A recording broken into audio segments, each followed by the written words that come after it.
My mother-in-law, Victoria, baked an extravagant, towering 3-tier cake for my pregnancy reveal, insisting with cold, unblinking eyes that I eat the entire center slice completely alone. She stood directly over my shoulder, her manicured fingers gripping the back of my chair, refusing to let anyone else in the room even look at the plate. I smiled, pretended to swallow, and slipped the heavy piece of cake into my napkin when she turned her head for a split second. Little did she know that single sleight of hand would uncover a terrifying generational secret, end my marriage, and ultimately send her away in handcuffs. To understand how I ended up in that dining room, fearing for my life over a piece of red velvet cake, you have to understand the family I married into. My name is Harper, and I am 28 years old. I met my now ex-husband, Arthur, when we were both studying at a university in New England. Arthur was charming, excessively wealthy, and seemingly the perfect gentleman. He came from old money. The kind of family that has oil paintings of their stern-faced ancestors in the grand hallway and a massive list of unwritten rules that you are magically expected to know and follow perfectly.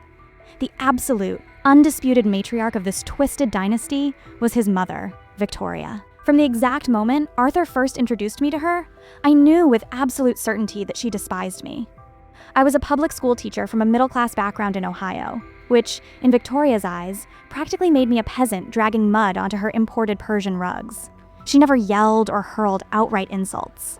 That would be too unrefined for her. Instead, she was a master of the backhanded compliment, the subtle exclusion, and the thinly veiled threat. She would constantly make remarks about my posture, my clothing, and how refreshing it was that Arthur chose someone so uncomplicated. Despite Victoria's icy demeanor, Arthur always stood by my side. Or, at least, that's what I told myself for the first 3 years of our marriage. Looking back now, the red flags were flapping violently in the wind. But I was far too blinded by love and naive optimism to see them for what they were. Arthur had an incredibly bizarre habit of deferring to his mother on major life decisions. Where we lived, the type of cars we drove, the friends we associated with, and even the interior decorating of our own house were all subtly orchestrated by Victoria. If I ever complained, Arthur would gaslight me, saying I was just being overly sensitive and that his mother was just trying to help us establish ourselves. But the ultimate battleground between Victoria and me was children. The moment we returned from our honeymoon, Victoria began relentlessly hounding us about providing an heir to the family legacy. It wasn't just a casual, well-meaning inquiry from a hopeful grandmother. It was a dark, suffocating obsession. She would mail me questionable fertility supplements, book appointments for me at exclusive, bizarre holistic clinics without my permission, and constantly monologue about how the family bloodline needed to be preserved at all costs. Arthur and I were trying, but it wasn't happening as quickly as Victoria demanded. The pressure was completely overwhelming. Every Sunday family dinner felt like a hostile interrogation. I started having panic attacks before going to her immaculate, terrifying estate. Finally, after 2 years of silent tears, endless doctor's visits, and negative tests, the 2 pink lines miraculously appeared. I was pregnant. I honestly thought this would be the moment everything changed. I thought providing the precious heir would bridge the gap between us and make her finally accept me as part of the family. I was incredibly, horribly wrong. When we finally announced the news to Arthur's family, Victoria's reaction was absolutely chilling. She didn't smile, and she certainly didn't cry tears of joy. She just stared at my stomach with a look of intense, predatory calculation, her eyes going completely dead. She stepped forward, placed a cold hand on my shoulder, and whispered, "Finally, now, the real work begins." To celebrate the announcement, Victoria insisted on hosting a massive, opulent dinner party at her estate. She invited extended family, powerful business partners, and influential members of her country club. I felt more like a prized breeding horse being paraded around an auction than a mother-to-be, but Arthur begged me to play along. "It's just how she is, Harper. Let her have this. It means a lot to her," he pleaded, squeezing my hand. The evening was a nightmare. I was already dealing with severe, debilitating morning sickness, and pretending to be absolutely delighted while 50 strangers rubbed my belly and gave me unsolicited parenting advice was pushing me to my absolute breaking point. I just wanted to go home, put on sweatpants, and sleep. Finally, the grueling dinner service ended, and it was time for dessert. 2. The heavy chandelier lights in the dining room dimmed, and the kitchen staff wheeled out a massive, 3-tier red velvet cake on a silver cart. It was breathtakingly beautiful, adorned with delicate spun sugar flowers and genuine edible gold leaf. But right in the exact center of the top tier, there was a single, slightly discolored slice. It didn't quite match the rest of the pristine frosting, and it looked heavier, almost dense, as if it had been baked separately and inserted into the cake later. Victoria grabbed an antique, silver cake knife, personally cut out that specific center slice, and carefully placed it on a gold-rimmed china plate. She walked deliberately over to my side of the long table, completely ignoring the other guests, and set it down in front of me with a loud, ringing clink. "This is for you, Harper," she announced, her voice echoing in the sudden, uncomfortable silence of the grand dining room. "A very special slice. It is an old family tradition for the mother of the next heir. You must eat every last bite. It ensures strength for the baby." I looked down at the cake. It smelled horribly wrong. Not like vanilla or rich cocoa, but earthy, bitter, and slightly metallic. It smelled exactly like crushed aspirin mixed with potting soil. My stomach instantly did a violent flip, and my throat tightened. Every instinct in my body was screaming at me. "Thank you so much, Victoria," I said politely, plastering on a fake smile and picking up my fork. "It looks incredibly rich. I think I'll share it with Arthur." Before I could even move the plate, Victoria's hand shot out and clamped down on my wrist like a steel vise. Her sharp acrylic nails dug so hard into my skin, I nearly gasped in pain. "No," she hissed, her voice dropping a full octave, meant only for my ears while the rest of the room continued to murmur. "Arthur does not eat this. You eat this. All of it. Right now. Do not disrespect my home." The entire room was watching us now. Arthur was sitting across the table, casually chatting with his uncle, completely oblivious to the fact that his mother was physically restraining me. Panic started bubbling up rapidly in my chest. Every survival instinct I possessed was blaring like a siren, begging me not to put that cake anywhere near my mouth. I forced another smile, gently but firmly pulling my wrist out of her painful grip. "Of course, Victoria. It looks absolutely delicious. I wouldn't dream of wasting it." I scooped a large piece onto my fork and brought it slowly toward my lips. Victoria leaned in, her eyes wide, practically panting with anticipation. Her gaze was completely unhinged. Right as the fork touched my bottom lip, I intentionally bumped my heavy crystal water glass with my elbow. The glass tipped and shattered loudly on the hardwood floor, spilling ice and freezing water all over Victoria's expensive, imported silk rug. "Oh my gosh, I am so incredibly clumsy!"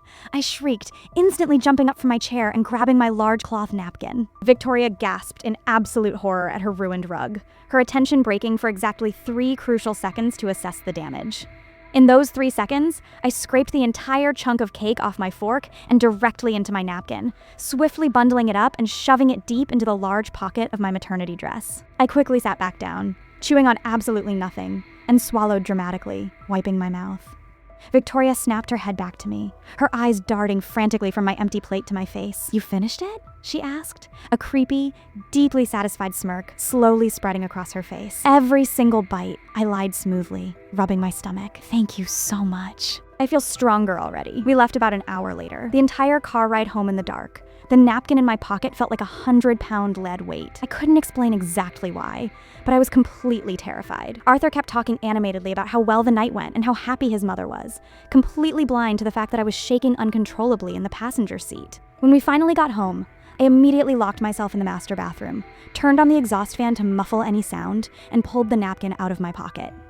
I dumped the mashed cake onto the bright white marble counter. Stripped of the fancy frosting and the dim dining room lighting, it looked even more sinister. It was heavily laced with some kind of gritty, dark, ashy powder that had clearly not baked down into the batter. I didn't sleep a single wink that night. The next morning, the second Arthur left for his corporate downtown office, I carefully scooped the cake remnants into a plastic Ziploc bag. I didn't know what to do. If I told Arthur I suspected his mother was trying to poison me, he would call me insane, demand I see a psychiatrist, and probably run straight to Victoria to tell her everything. I needed undeniable proof. Luckily, my best friend from college, Sarah, is a senior lab technician at a large private medical facility in the city. I drove straight to her clinic, crying hysterically in the parking lot before finding the courage to walk in. I handed her the plastic baggie and begged her to run every toxicology and chemical screen she possibly could. She saw the sheer, unadulterated terror in my eyes and agreed to fast-track the testing off the books. "Give me 48 hours, Harper," she promised, hugging me tightly. "Just lay low." Those 2 days were absolute psychological torture. Victoria called my cell phone 5 times a day, asking in this bizarre, overly sweet, sing-song voice how I was feeling. She kept asking if I was experiencing any severe cramping or if I felt a strange heaviness in my bones and muscles. I lied through my teeth and said I felt fantastic, which seemed to deeply agitate and confuse her. On Thursday evening, while Arthur was in the shower, my phone buzzed. It was Sarah. When I answered, her voice was shaking so hard I could barely understand her. "Harper," she whispered, sounding completely breathless. "You need to pack a bag right now. Leave the house immediately. Do not tell Arthur where you are going. Just run." "Sarah, what is it? "What did you find in the cake?" I begged, my heart hammering violently against my ribs. "It's a massive dose of thallium, Harper, along with a heavy, concentrated dose of a specialized, obscure herbal compound known to cause severe, traumatic miscarriages." "But the thallium, Harper? Thallium is a highly toxic heavy metal. It's an old-school poison. It causes permanent nerve damage, hair loss, severe muscle atrophy, and eventually, it paralyzes your respiratory system. It kills you slowly, agonizingly, over the course of months, perfectly mimicking a debilitating autoimmune disease." The room started spinning out of control. My legs gave out, and I dropped to my knees on the hardwood floor, clutching my stomach. "Why would she do that?" I sobbed quietly into the receiver. "Why would she want to kill me and her own grandchild?" "That's the sickest part," Sarah said, her voice dropping to a harsh, terrified whisper. "I consulted with a toxicologist friend confidentially. The dosage of the abortifacient wasn't quite high enough to terminate the pregnancy immediately. Combined with the heavy metals, it was mathematically designed to severely disable the fetus and completely paralyze you.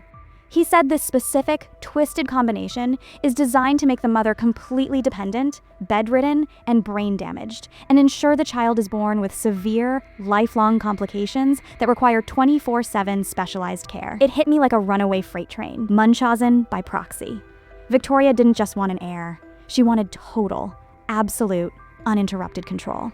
She wanted me out of the picture, slowly dying in a locked bedroom upstairs, while she got to play the tragic, wealthy, heroic grandmother. She wanted to raise a disabled child that would rely on her wealth and power forever, binding Arthur to her side permanently. She was trying to trap Arthur, me, and our unborn baby in her sick web for the rest of our lives. I didn't wait for Arthur to get out of the shower. I threw a few changes of clothes into a single suitcase, grabbed my passport, my cash stash, and my car keys, and sprinted out the front door. I drove straight to a cheap, rundown motel 3 towns over and paid in cash. From there, I went straight to the police station at dawn. Because Sarah had provided the official, certified lab reports detailing the poison, the police actually listened to me. They didn't brush me off as a hysterical pregnant woman. They opened an immediate, high-level investigation. But the absolute worst part, the part that finally broke my heart completely and irreparably, was what the police found when they raided Victoria's massive estate with a search warrant 2 days later. In a hidden, fireproof safe behind a painting in Victoria's private study, they didn't just find the remaining vials of thallium and the crushed herbal roots. They found ledgers, detailed, meticulously handwritten diaries logging exactly what she had fed to Arthur's father, who had supposedly passed away from a rare, aggressive neurological disease exactly 10 years prior. She had slowly poisoned her own husband to death to gain full control of the family trust. But the most devastating blow of all was a series of deleted text messages recovered from Victoria's phone by cyber forensics. They were sent to Arthur the very morning of the dinner party. "Victoria, the special batch is ready. Make sure she eats it tonight. We can't let her leave and take the child away like she threatened. This is the only way to keep the family together. Arthur, I know, Mother. I'll make sure she finishes the whole slice. It's for the best. I love you." I had never, ever threatened to take the baby away. Arthur had been in on it the entire time. He knew his mother was slowly poisoning people. He was so deeply brainwashed, so utterly reliant on her money, her approval, and her sick version of love, that he was perfectly willing to let her systematically destroy my nervous system and disable his own child, just to keep their twisted family dynamic intact. Both Victoria and Arthur were arrested without bail. The trial was an absolute media circus that dominated national news for months. Victoria's high-priced defense lawyers tried desperately to claim she was suffering from severe dementia, but her meticulous diaries proved years of calculated, cold-blooded premeditation.